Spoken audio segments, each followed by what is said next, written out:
Hello everyone, this is Tanya here from EduTV, and today on Valentine's Day we have with us Dr. Mamta Dwivedi and Miss Salma Nasir. Today I welcome you all to our program. It's a matter of principles, and we have with us Dr. Mamta Dwivedi all the way from Indore and Miss Salma all the way from UAE to discuss on the transition from schools to universities. And we would really request Dr. Dwivedi to throw in some light onto the transition phase from schools to universities and her tips and messages for students who are going to be writing their board examinations. Salma is going to be our host for the session for the day. Salma, over to you, please. Thank you so much, Tanya. Good morning to our viewers across the globe and warm welcome to EduTV, reaching millions of eyes in 28 countries. Welcome to It's Matter of Principles, one of our most cherished programs where education leaders share their insights, experiences, and practical strategies. I am Ms. Salma Nasr from Universal AI University, Mumbai, and I am honored to moderate today's discussion. Today, we gather to discuss a topic that is close to every educator's heart: smooth transition from schools to universities and tips for students preparing for their board examinations. In our rapidly changing educational landscape, ensuring that students can navigate the academic challenges of board exams and seamlessly transition into university life is more important than ever. We are privileged today to have Dr. Mamta Dwivedi, Rankers International School Indore. And personally, this topic is very close to my heart because as someone who works in a university, I can see sometimes the struggle that the students have because they are not well prepared for university. And also it's always makes me so happy when I see some students coming from schools where they are prepared, they take a lot of extracurricular trained, and the school counselors doing great jobs. So over to you, Dr. Mamta. I want to hear a little bit about your views and your advice. Share your wisdom with us, please. Good morning, Tanya ma'am and Salma ma'am. I am privileged to be a part of your talk for EduTalk, and I am Dr. Mamta Dwivedi, Principal of Rankers International School, Indore. Ma'am, the topic of discussion really, as you said, it's very close to your heart, and similarly, we are also feeling it as a challenge in our day-to-day working. The examination for the board is going to start from tomorrow onwards. CBSE exams, which we are going to have, 10th will be appearing, as well as 12th class also, equally.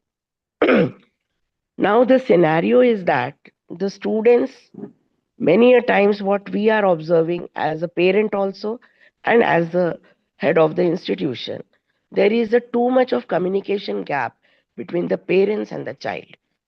At in the school hours to 6 hours, 7 hours, the child is with us, and teachers are trying their best to guide the child, try to understand the problems. But when the child goes back home, nowadays parents are working both, the mother as well as father, and the child feels lonely because parents don't have that much time to communicate with them, to discuss with them their pros and cons, their problems, what they are coming across.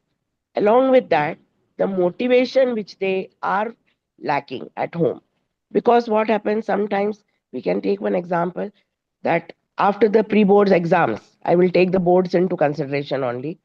When the child goes home and discusses the marks with the parent, instead of asking that what was the problem, why and where you were not able to make, the parents start scolding the child that you should have got more marks.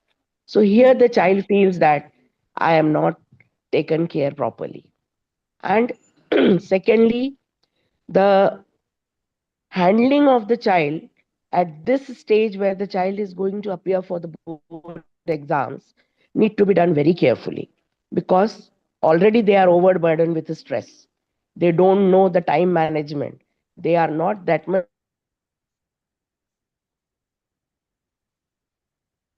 Mm, Equally need to take care of the child for management of both the things. And the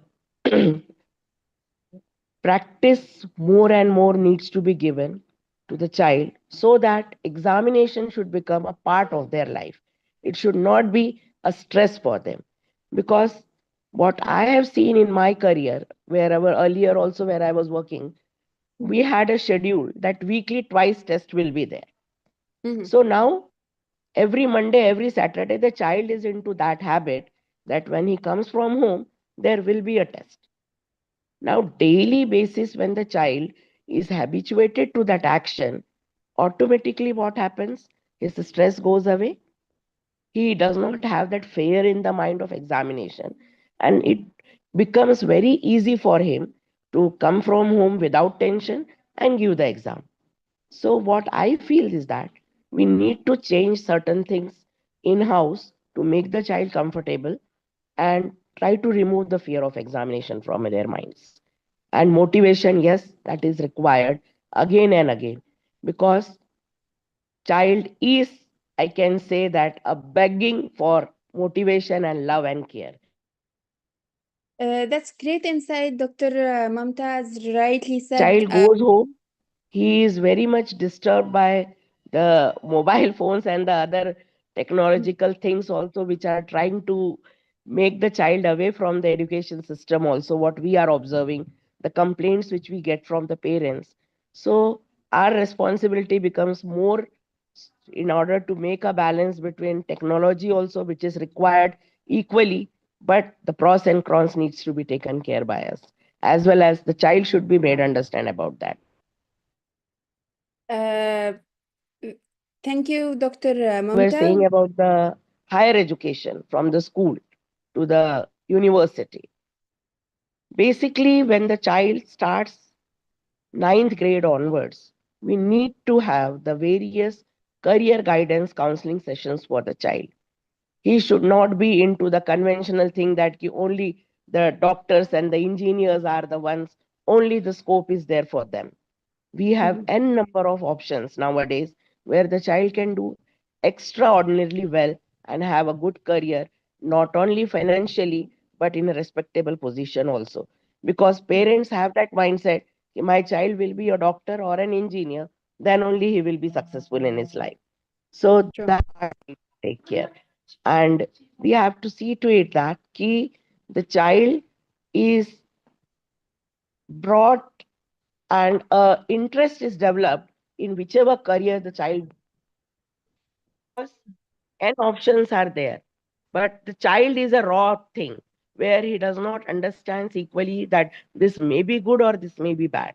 So it is we who should bring the things to the knowledge of the child that these are the pros and positives and the negative, what all challenges the child will face in the future when he takes that option.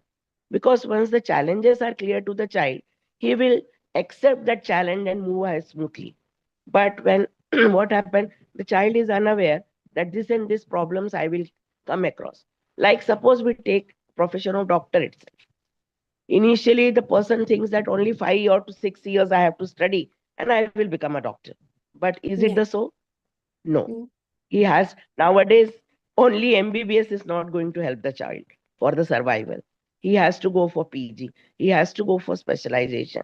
So initially, only when we will make the child understand that if he is choosing this career, minimum these many years he has to depute, he has to devote to his education. Then only he will be having a stability in his career. So True. these things equally it is the responsibility of the school, the career guidance team which we are having, the psychologists who are required, as well as equally the parents to take care of these things. And then only when the child will go to the university, the subject and the option which he will take, he will be successful in his career. What I feel, ma'am. True. You rightly said, Dr. Mamta, because from my experience, sometimes in along with counseling the student, I end up also counseling the parents because unintentionally they are harming the students. As you rightly said, if you are not doctor, if you are not engineer, you cannot be successful in your career. However, also in my university, we offer PG as well. And we have so many students who studied engineering and they are doing MBA and they want to do completely career shift. So they kind of, because this is not what they wanted to study in the first place. So unintentionally, parents can harm the students. We want to welcome Dr. Sudha. Thank you so much for joining. Dr. Sudha is the principal of the Viridian École, and we are discussing today the smooth transition from schools to universities and tips for students preparing for their board examinations. And we would like to you to share your wisdom with us, and so we can all benefit from your knowledge. You are just muted. Can you please unmute yourself? Thank you very much for your warm welcome. I feel privileged having having me in your platform. Almost many things, ma'am Dwivedi ma'am, she already covered. But I want to touch a small concept that taking care of one's mind and body. Unfortunately, in schools and as it is mentioned previously by ma'am also, they feel lot of pressure regarding examinations, learning the concepts, by hearting the content and writing the examinations. But to do everything, a person should take care of one's body and mind. These things will come by setting proper and healthy routines. And for this, as you have mentioned, you are also counseling parents, right? So there we understand the sedentary lifestyles and all. So there what happens is they won't get enough sleep. They end up overdoing before the examination, one day before the examination, which affects the calmness of their mind and increases anxiety in their minds. Unless the mind is calm, they can't focus properly. So getting enough sleep to keep a mind fresh and alert, and staying hydrated, okay, and staying and taking short breaks in between their studies to avoid stress. And if you feel nervous sometimes, if we notice some children feeling nervous, then how to train them to take short breaths. And first of all, they should be appreciated for their strengths. We find a few children performing very nicely in few subjects, and they will be having challenges in other subjects. Unless they are appreciated in the areas where they do good, they won't feel confidence to even go and work on themselves on the other subjects. So these particular concepts need to be in the routine of school also, and even in the parenting also. And pressure of marks, of course, uh, we are assessing the children's knowledge through marks, okay. So it is having its own pros and cons. Few children who are achieving high grades, maybe we find them not so achieving in the society once they go out. Everything depends on the skills, and everything depends on the way they think, they take their strengths, weaknesses, and adaptability, right? And how they are having the learning mindset and growth mindset. So these things we have to inculcate early in the school ages only. And of course, every school is having the similar type of pattern of revising for the board going children. Every week end tests, or a day end test, topic end tests, we keep on conducting exams, and we keep on pressurizing them by showing the numbers, okay.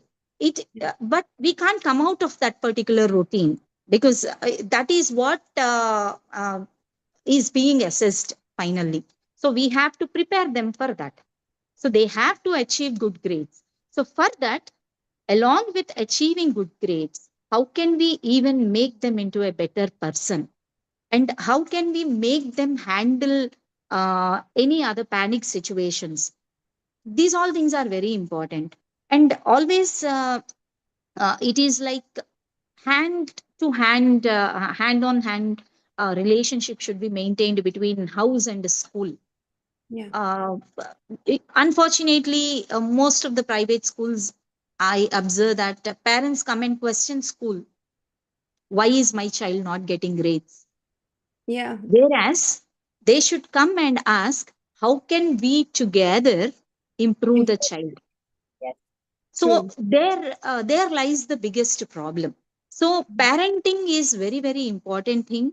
And unless parents also are aware about the strengths and weaknesses of their child, which subject they are capable, don't go into the narrow mindset, especially in South India. I stay in South India, I know. Definitely here, if the child is intelligent, they will become either engineer or doctor. Going into other streams is maybe the child is a so-so child. So it is like children are labeled Mhm. with the profession that they actually like. And if I ask my children, no one say I want to become a teacher. Yeah. So True. they don't know, means they are unaware of the opportunities outside, and they are unaware of the changes that are happening outside. So parents, along with the children, they need to have this career guidance, what to say, workshops or meetings or interactions between parents and school and children. The transparency that we maintain will avoid a lot of confusion and chaos in between in the minds of children when they uh, can have an open discussion type of environment, when they can feel free to go and share their issues with their parents, that this is the problem that I am facing from school, this is the problem that I am facing from parents, this is the pressure that I am facing from my peers. So everything they should first know how to go and handle their own situations, and whom to discuss with whom. So these are very small things, and they can't learn these only in the years of board examination. These habits should be learned from their childhood, right? These should be the part of routine of the education.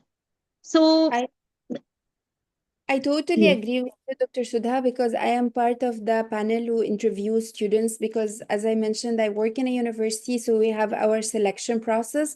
And I totally agree with you because so many times I found students who scored 90s and 80s in their 10th and 12th, but they still get rejected. Why? Because their communication is not up to the mark. They have not very good social skills.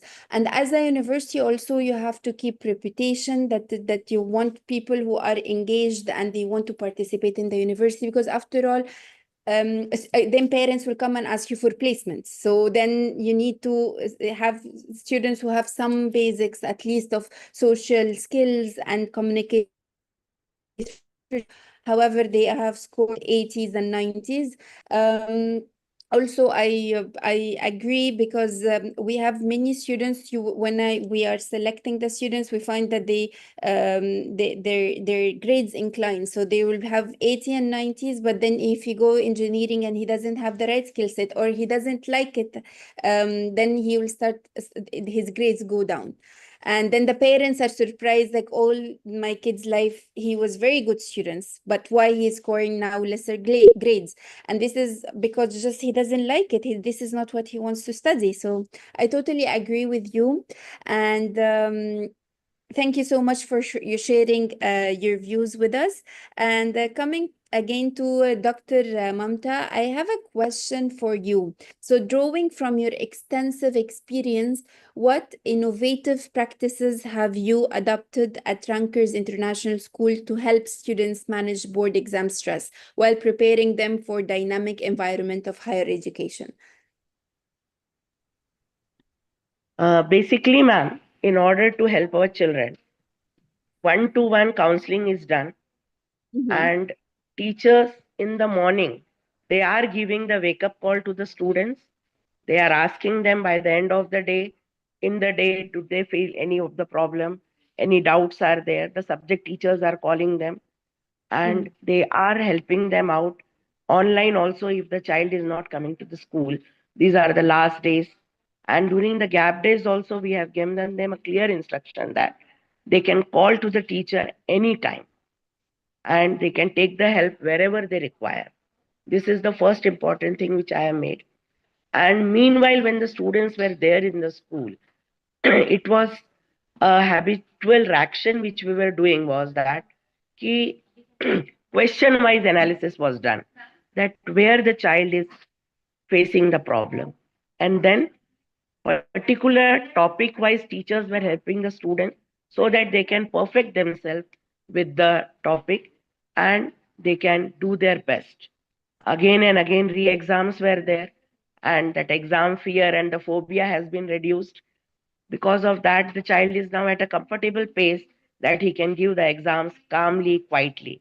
And very important step which we used to do is that daily habit of meditation in the morning.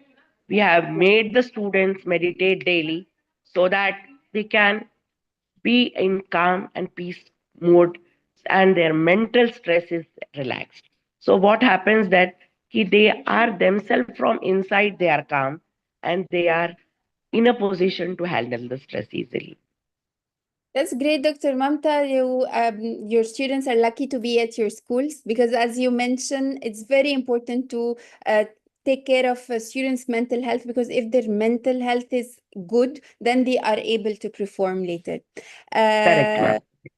Coming to Dr. Sudha at the Viridian Ecole, can you please tell me what practices you like things that you practice at your school for students? It is more or less the similar. We do have trained yoga teachers and meditation trainers, and we do have meditation sessions where, as I have mentioned, I take care mostly about how to handle their routines and how to keep their mind and body intact. So, because everything lies there.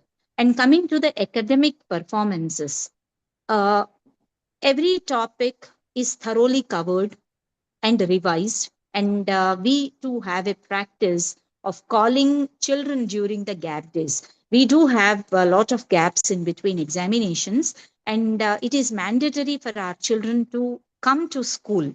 And as ours is a residential come day boarding school, most of our children are residential children, so they are with us 24/7.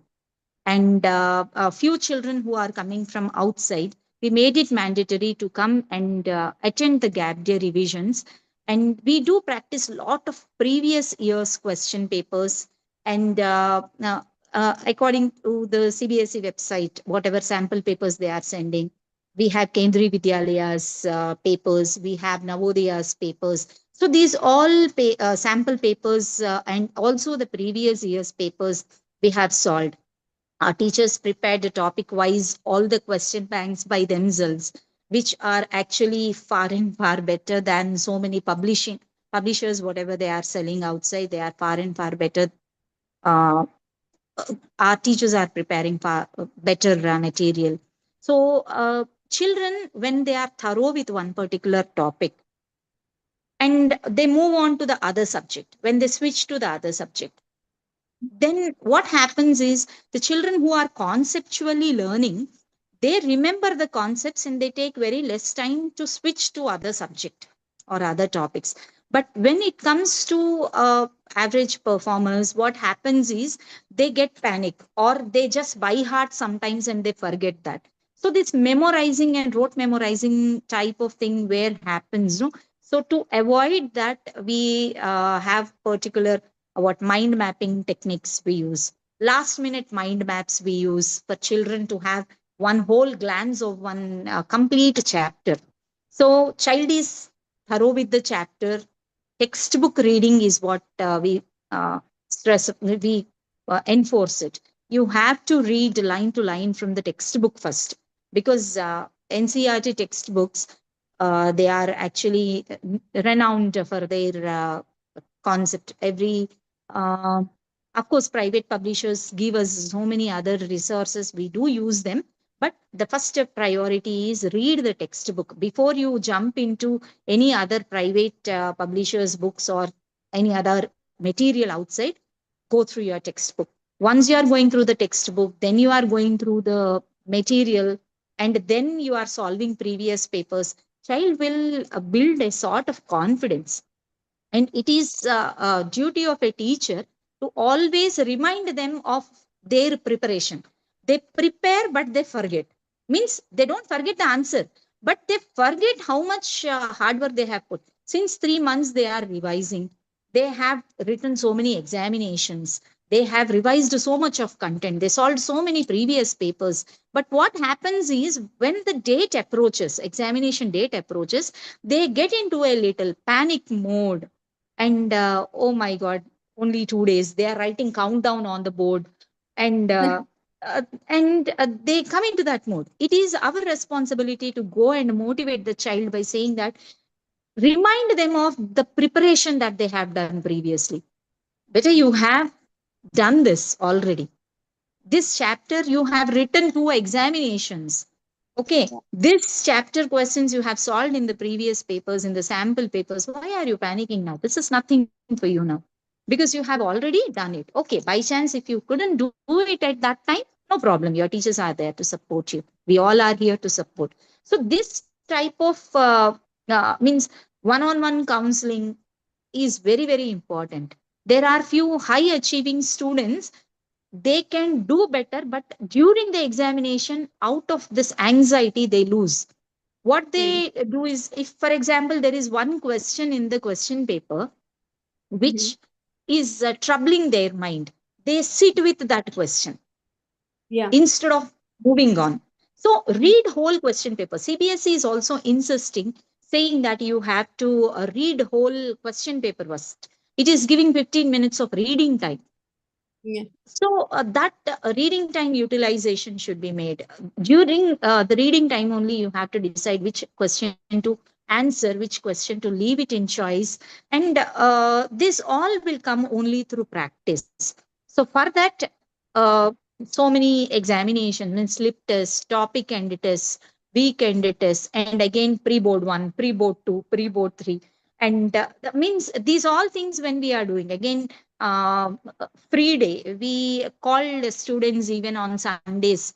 There were few particular students, and parents were worried about their grades. So we have given them one free day. Let them come to school along with their challenging subject. I called all the teachers, they volunteered.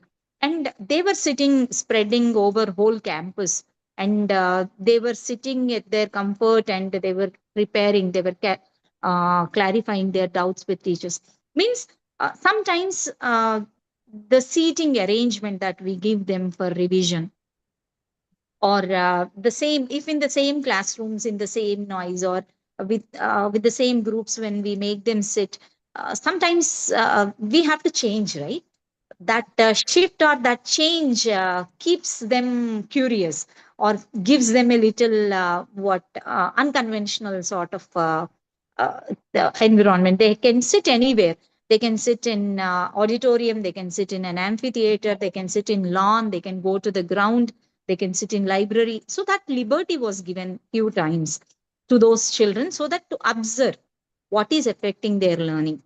So these all things, once we are careful, then I don't think there will be any problem. And of course, we can't say that every child is having same cognitive capabilities. There are students who are academically very high. There are students who are academically very challenging. So it is like a heterogeneous group, right? Every classroom is heterogeneous, and the teachers should be well equipped with the techniques and with the resources to balance everyone. So that depends on the schools. So uh, definitely there is no practice which is bad. Every school will work hard according to their situation and their children and their teachers and their resources availability. So, but ultimately, everyone wants children to achieve something good in their life. And you will be surprised also out of experience, and I've seen so many examples that sometimes some students that we call academically challenged, they do very well in career-wise Yes, when they get a yes, job. that is what I am saying. Yeah, Children who are scoring 90 plus, we can't say that they are going to do something. Uh, yes, we have exactly. seen average and even below average children doing good with their lives. That all depends on the life skills and skills that we teach, and how to handle the means the social skills, as you said, communication skills, as you have mentioned previously. So everything, these all matter, not just the cognitive, what to say, number. It's I not totally just number. I totally agree and understand your point of view. And I can see that Dr. Mamta and Dr. Sudha, in your respected schools, you have done so much hands-on, from mind mapping, meditation, changing locations, trying always to find new methods for students. And you mentioned already things that you think that will help and benefit the student from student perspective. But I have a question for both of you. If I ask you to give me in a few lines an advice for parents, because from our we have viewers who are parents, and they always they want to help the child, but they are clueless what they should do. If you can advise, because as we mentioned, sometimes parents, they don't know that they are unintentionally harming the student or their kids. So, from your point of view, what practices or what steps the parents should do to help at home? Because at schools, you are doing great job, but then they go home, and then this is where the gap is. So, Uh, that can yeah. Actually, in our school, we have coffee time with class teacher concept. Mm, So monthly once they do come. That parents do come and meet class teacher. It is an informal time where it's called coffee time with class teacher. They come and they just sit and discuss about their child, how they are behaving at home, how they are behaving at school, and we try to have a close study about the child. There are parents who come to us and they approach our class teachers and they say, ma'am, please ask our child not to use mobile. mm, Means they are asking, means seeking help from our teachers to control their own child at home. yeah. So this for this we have called and we have counseled those parents. You are providing mobile, you are providing Wi-Fi, and you are asking us to control. Why don't you control? No, ma'am, my child will think I'm a bad mother. Yeah. No, bad mother is who don't teach the child what is good, what is wrong, right? So because parents are becoming so possessive about their children, they don't want to control their children. Mhm. This is what we are observing, especially now in this generation of parents who ever come and approach. They say they don't want to control their children. They give the freedom. Of course, it is very good to make the child independent thinker, but at the same time, we are the people who have to mold their individuality also, right? So, which is right and which is wrong, if not in a harsh way, you can make them sit with you and you can counsel them. Instead, seeking control from school's side is not always correct. And the discussion about the child, see, to understand about a child, we need to understand how the child behaves outside also. It Mhm. takes a village to grow a child, right? There is a saying. So, they the child, how the child is behaving, or what is his attitude towards homework when we are providing when we are giving some project allocations, how the child's attitude is at home, we have to Mhm. know. Is he just trying to dump something from internet, and or is he trying to contact his peers and sincerely is he doing, or just for completion's sake, scribbling something and throwing the notebook? These all things, how do we understand? The attitude part we can't understand, right?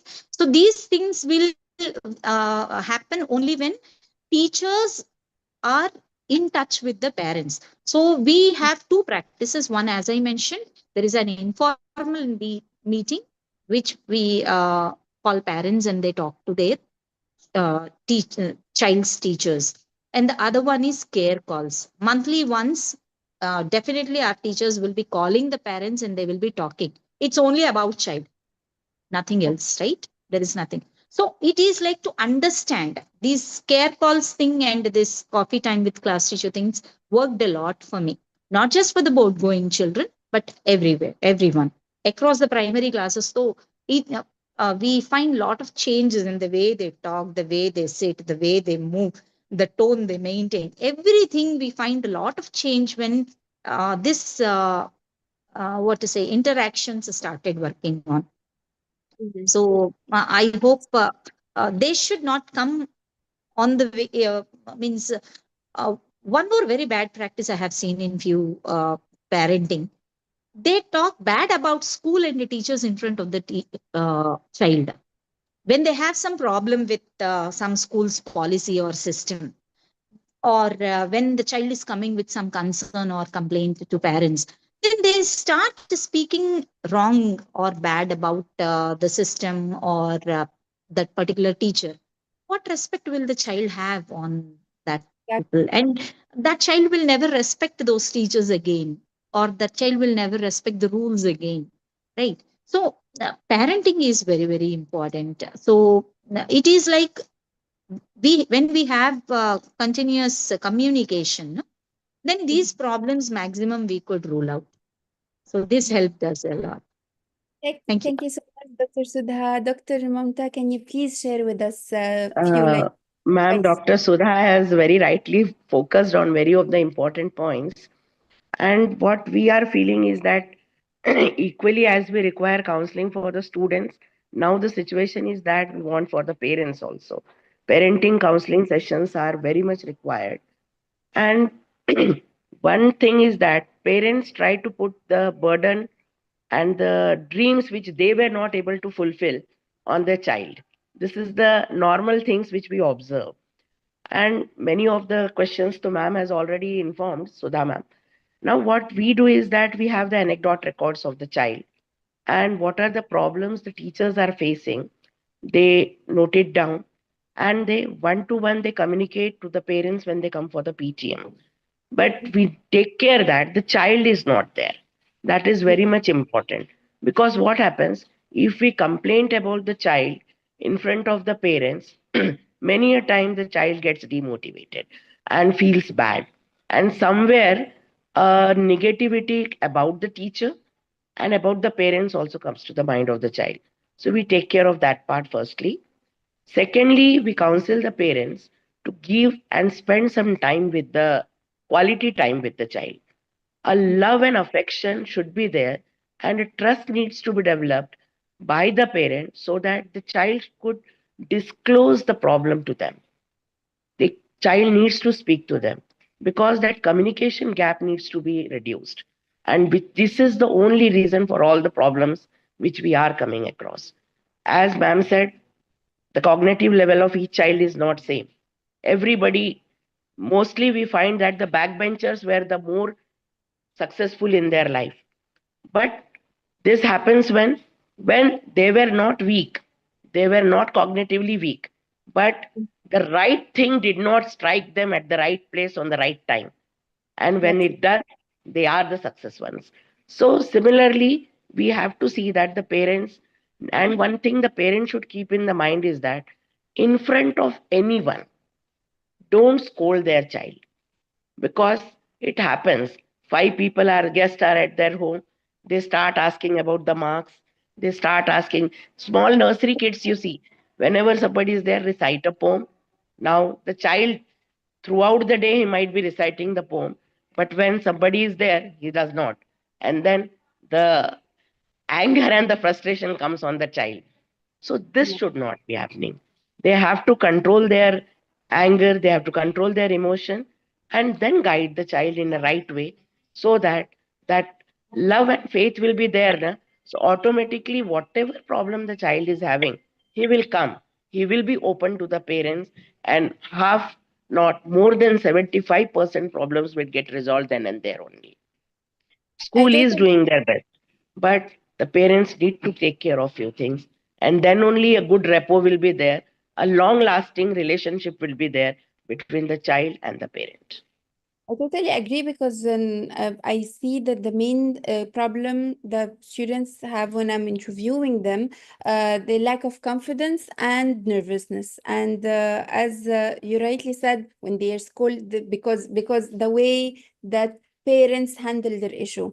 And also, you mentioned a very good point, which is giving feedback about the student when he is not there. However, the problem also the parents don't know how to handle their child issues. So we give feedback when the child is not there, but then the next day the child come very angry because the parents when they go home they start shouting and fighting with them that I get complaints about you.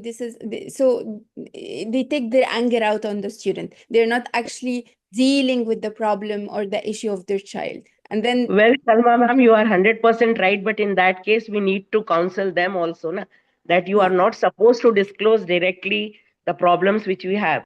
yeah, Timely, time again, softly, step by step, deal with that. yeah. Immediately, if you try to find a solution to anything, I don't think you will get. It may be a family life, it may be a school life, anything it may be. So we Yes. cannot resolve that problem.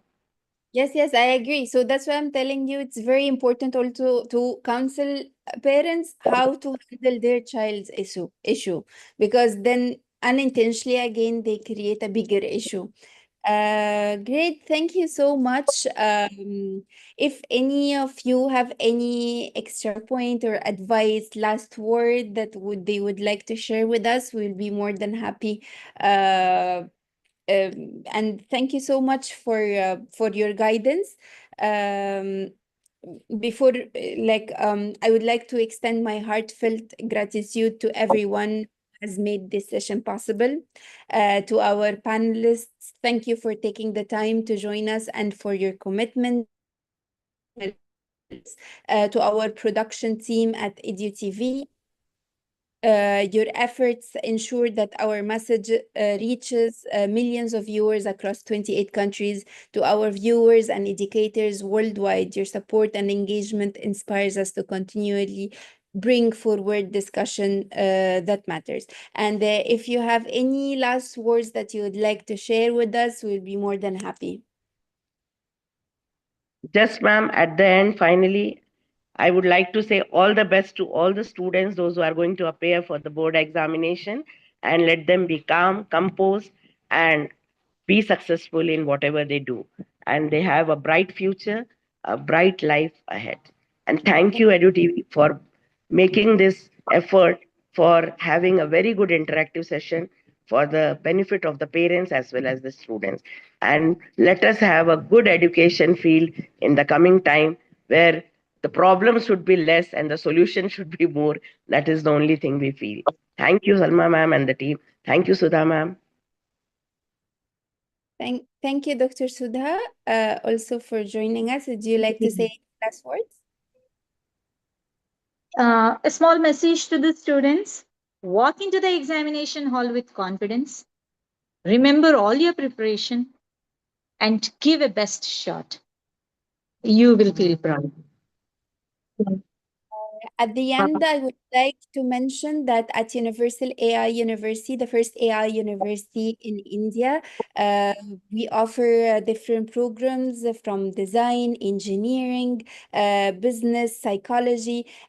We have offered for any principal who works with EduTV, if they do any recommendation letter for their student will get a special scholarship. We are located in Karjat, which is hour and a half from Mumbai, and leaving it to Tanya. Thank you so much, everyone. Thank you, Salma. I think it was a wonderful interaction. Considering the transition from schools to universities, we had Dr. Sudha and Dr. Mamta from the schools and Salma from the university. So both the aspects could be covered up properly. Thank you so much, Dr. Sudha and Dr. Mamta, for sharing your insights and your valuable messages for students. I'm sure this is going to help the students writing their board examinations. And on behalf of EduTV, I would like to wish all the students writing their board examinations of class 10th and 12th a very, very all the best from our side and our team. Thank you so much. Thank you. Thank